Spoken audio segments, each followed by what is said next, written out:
porta via la figlia, nera che non si vedeva davanti, nera così dolce, nera, nera, nera che picchia forte, che butta giù le carte. Nera che di mala sorte, che ammazza e passa oltre, nera come la sfortuna che si fa la tana dove non c'è nera, nera, nera che fa di amare, che passano le pare. Ma la moglie di Anselmo sta sognando del mare, quando in gorga gli anfratti si ritira e risale, e il lenzuolo si gonfia sul cavo dell'onda, e la lotta si fa scivolosa e profonda. Acqua che non si aspetta, altro che benedetta, acqua che porta male, sale dalle scale, sale senza sale, sale, acqua che spacca il monte, che affonda terra e ponte.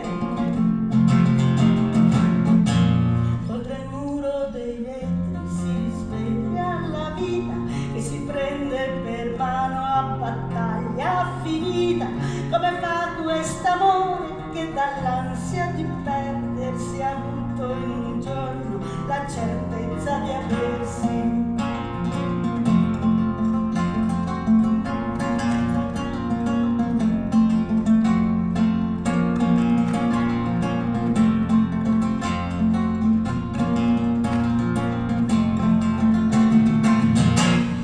Acqua che ha fatto sera, che adesso si ritira, passa sfila tra la pianta come un innocente che non c'entra niente, niente, fredda come un dolore, dolce nera senza cuore. Ma la moglie di Anselmo sente l'acqua che scende, dei vestiti incollati da ogni gelo di pelle, nel suo tram scollegato da ogni distanza, nel bel mezzo del tempo che adesso le avanza. Come fu quest'amore dal mancato finale, così splendido e vero da potervi ingannare.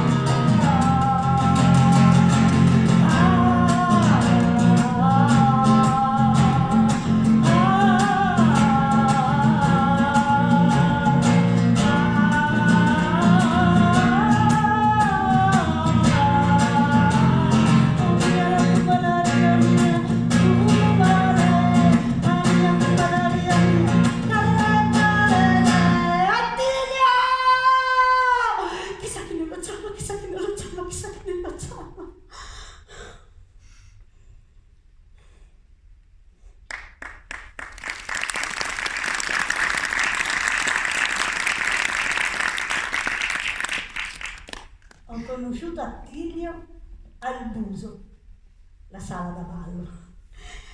I miei non volevano, ma mia e mia sorella scappavimo e dopo ecciapavimo, ma eravamo contente. I miei non volevano che io frequentassi Attilio, ma non ti segnante a chi che sei e ti farà tribolare. È uno spiantato, è un barcaro. Sposate sante che il Galatera. Ma a me mi piaceva Attilio. Arrivava con la barca proprio di là, dalla siepe. Sì, perché alla fine della nostra campagna c'era una siepe e oltre la siepe c'era un fosso e oltre il fosso c'era il Sile e poi un reticolo dei canali, dei fossi, dei acqua, dei burci e poi le carline, le bucelle, le beate, le gabare, i magani, i cavesi, le scomancine.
C'era il frumento, il grano turco, l'erba spagna, sì, avevamo anche le bestie, 4 buoi da tiro, le mucche e la stalla coi cavalli. E a volte lo zio Memo andava a tirar su le barche sul Sile controcorrente coi buoi e anche coi cavalli. A volte i barcari lo pagavano nella merce che avanzava. Dai barche, che bei tempi! Ma si arriva la guerra e ci siamo trovati coi tedeschi di sopra con la contraerea e i partigiani di sotto che scalavano i cunicoli e controllavano. Allora mio papà ha detto: è troppo pericoloso stare qua, troppa violenza e siete tutte femmine. E così siamo andati a Narbonne sfollati.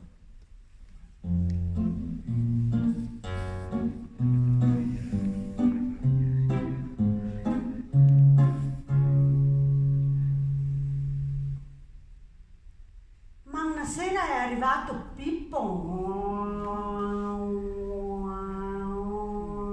e noi stavamo facendo il filò.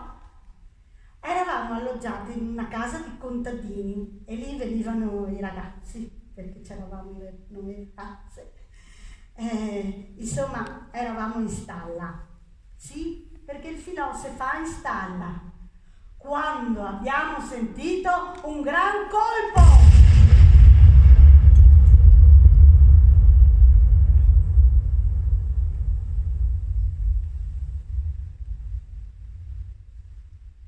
Sarà stato a 50 metri dalla stalla. C'era una buca che stava dentro una casa. Abbiamo preso tanta di quella paura che mio papà ha detto: tanto vale tornare a casa.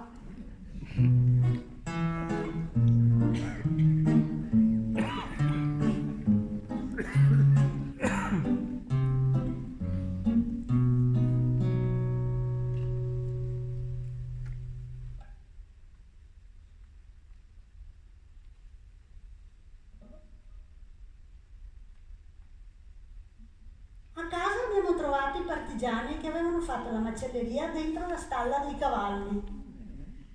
Andavano per le case, prendevano un paio di bestie e dicevano: paga badaglio! Poi le mangiavano loro, però e che ne dava anche ai poveretti per quella.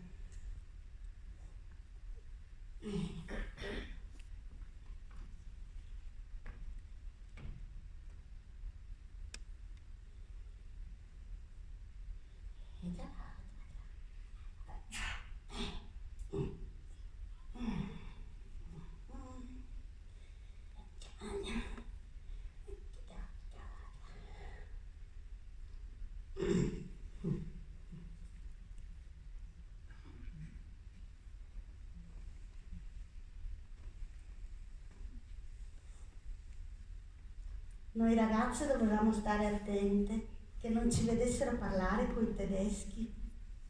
No, a qualcuno lo hanno fatto. E hanno tagliato i capelli a 0 e poi ci hanno messo il catrame per non farli crescere più. Ma noi sapevamo come comportarci.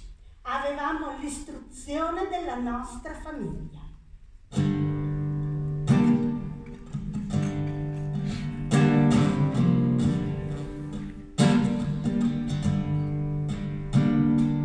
L'acqua che passa tra il fango di certi canali, tra ratti sapienti e pneumatici e ruggine e vetri, chissà se è la stessa luce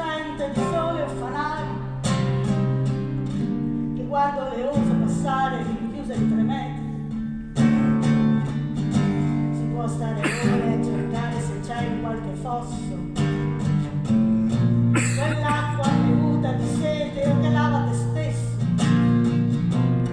o se c'è nel suo correre un segno di un suo filo rosso che leghi qualcosa, un pensiero, un riflesso. Ma l'acqua gira e passa e non sa dirmi niente di gente o di quest'aria bassa. O tu sei indifferente, cammina e corre via, lascia una scia e non gliene frega niente.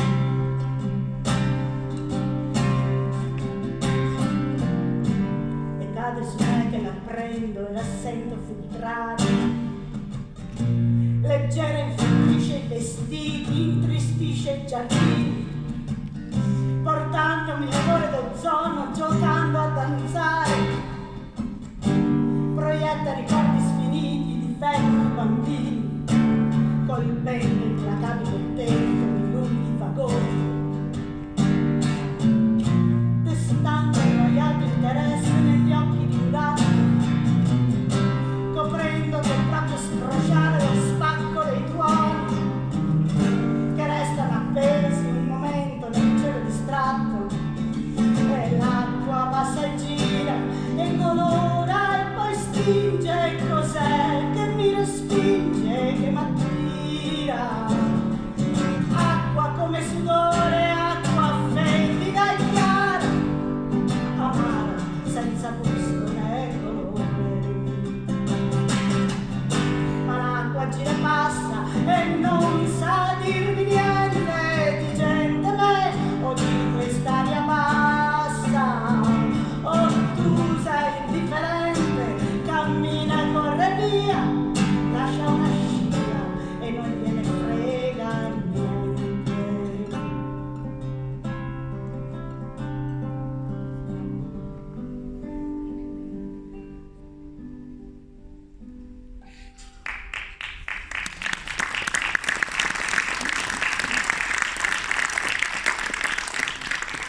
Finita la guerra, ci hanno espropriato il pezzo dei campi più grosso e più bello lungo il fiume e ci hanno lasciato quei 4 campi dietro il cimitero. I miei volevano mandarmi a fare i servizi in una famiglia di signori a Treviso, ma io ho detto no! E i miei sapevano che quando dicevo una cosa era quella. Ma no, ma nessuno ti manda via. Ma no, poi qua ci sono tante cose da fare, ci sono i cavalieri sono i bacchi da seta, ci sono le anare, i conigli, il pollame, il pollame.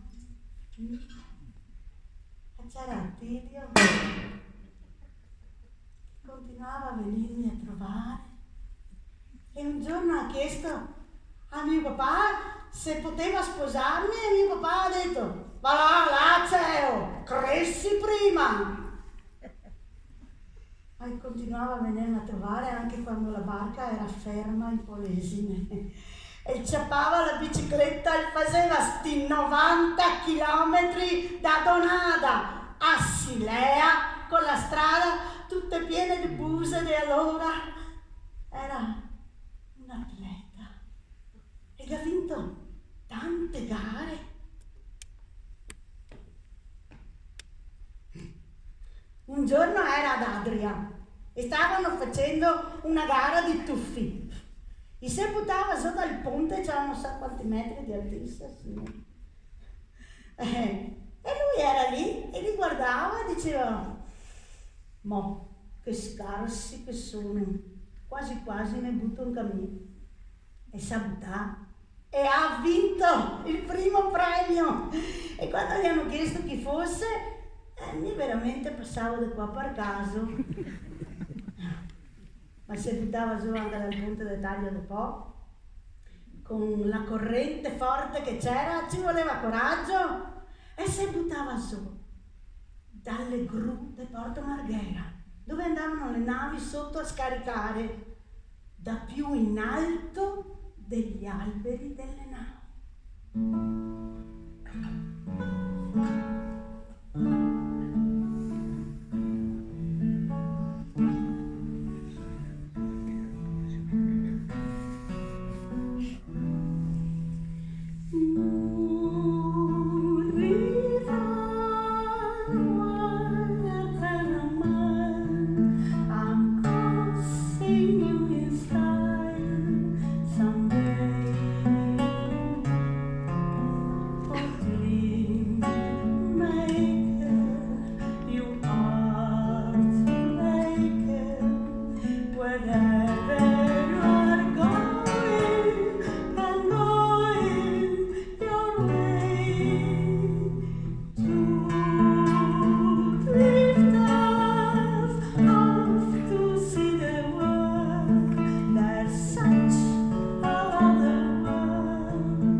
Ci siamo sposati il 6 marzo del 1948, a 24 anni tutti e due. I miei gli hanno voluto un gran bene e più di una volta sono andate a dargli in barca una mano. Da sposati ci siamo trasferiti nella casa paterna a Donada, la casa paterna di Attilio. Ma che aveva un'altra mentalità là, sì, perché c'era una pissa allora tra loro qua, de Poesine, e noi altri di là, di Treviso.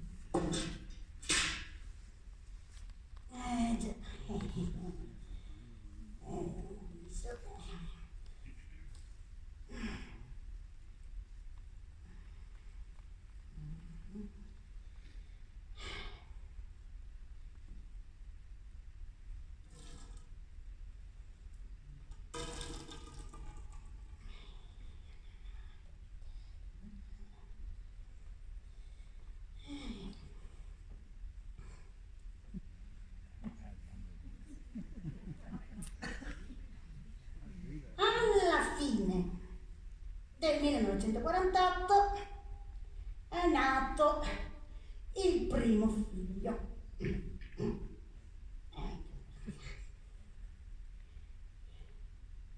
nel 1950 il secondo.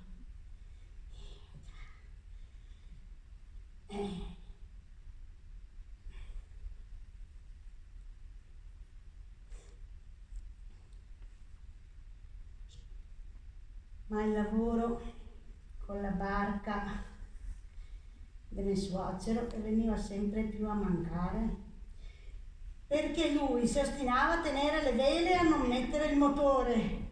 E allora Attilio mi diceva: papà, mettiamo il motore, lo compriamo, facciamo un po' di debito e col lavoro lo paghiamo. Guardalo zio Berto. Ma mio suocero non cedeva. Insomma, a dirla qua mi sa trovare senza neanche Skype andare a fare la spesa.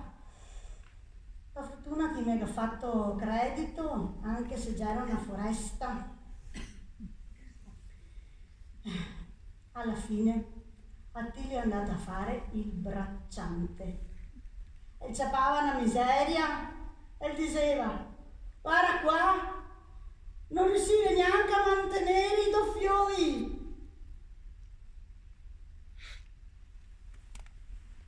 C'erano queste iscrizioni per andare in Belgio in miniera. E Attilio ha detto: io ci provo.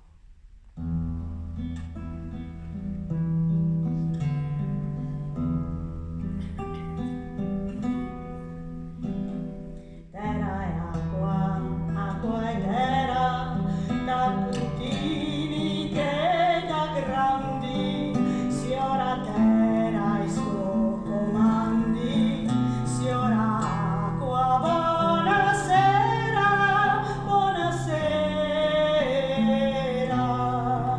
Terra e acqua, se lavora sotto un sole che cucina, terra e acqua la mattina, se scumizia de buon'ora, terra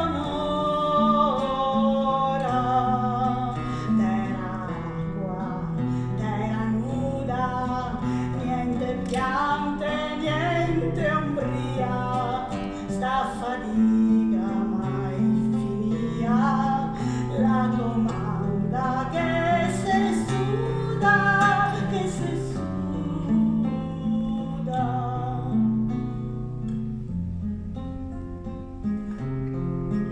Terra e acqua, a mezzogiorno, quel panetto che se magna, no che acqua che lo bagna, e che acqua tutto intorno, tutto intorno. Terra e acqua, come in sera, tutti intorno, donna e fioi, una treccia dei fasioi, se che fa la buonasera, buonasera.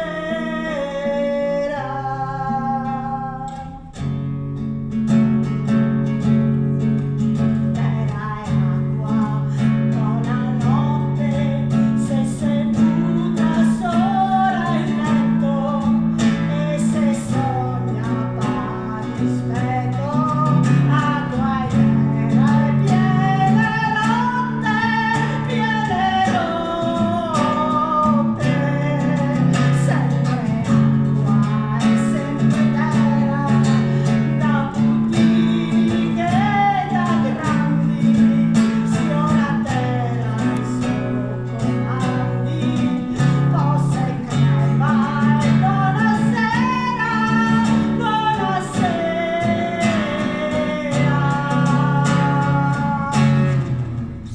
Dottor Barzola, mi vengono a chiamare che c'è una telefonata al telefono pubblico di Attilio.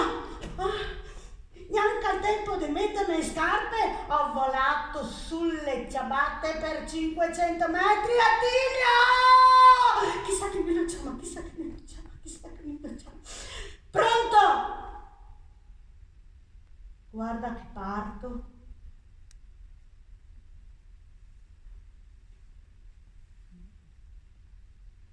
Mi sono sentita morire.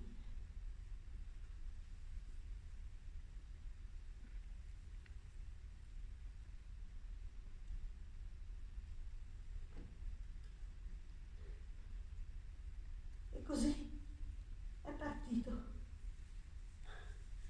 insieme a tanti altri poeti da tutta Italia, più di 100.000 persone, una deportazione economica.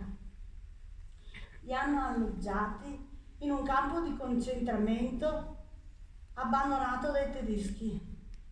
E io? E mi a casa a piangere coi cieli, 2 anni e mezzo uno e 6 mesi st'altra. Era il 1951.